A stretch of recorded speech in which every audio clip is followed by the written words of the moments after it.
En fait, monsieur Jacques, je disais tantôt que nous sommes dans une commune à vocation rurale. Et là, ce qui est très triste chez nous, c'est d'abord l'état de l'habitat.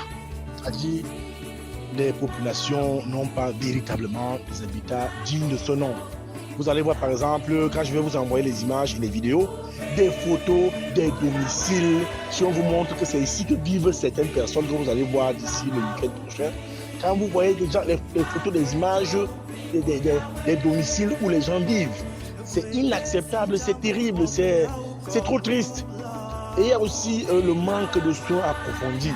Par exemple, si vous tombez malade dans un village de chez nous, il vous faut parcourir 30, 45, 50 km pour avoir les bons soins. Déjà, chez nous, à Mayomossi, nous n'avons aucun centre qui traite les problèmes de la vue, aucun centre qui traite les problèmes d'huile.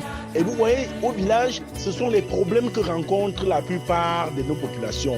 Ils n'écoutent pas bien, les personnes du troisième âge n'écoutent pas bien, les personnes du troisième âge ont des problèmes de vue. Et ces deux aspects, ces deux articulations sanitaires n'existent même pas chez nous. On n'a pas de centre de ces deux articulations sanitaires chez nous au village. On n'a rien.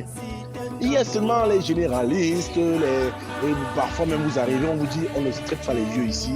Il faut quitter le Mayomossi au bac. Le bac, c'est dans la région du centre où on traite les yeux.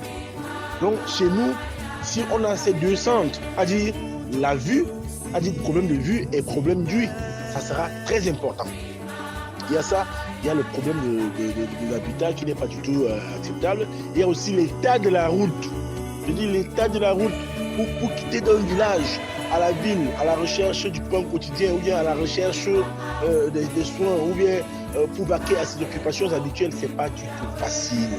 Et il faut à tout prix maximiser des efforts et des stratégies pour y arriver.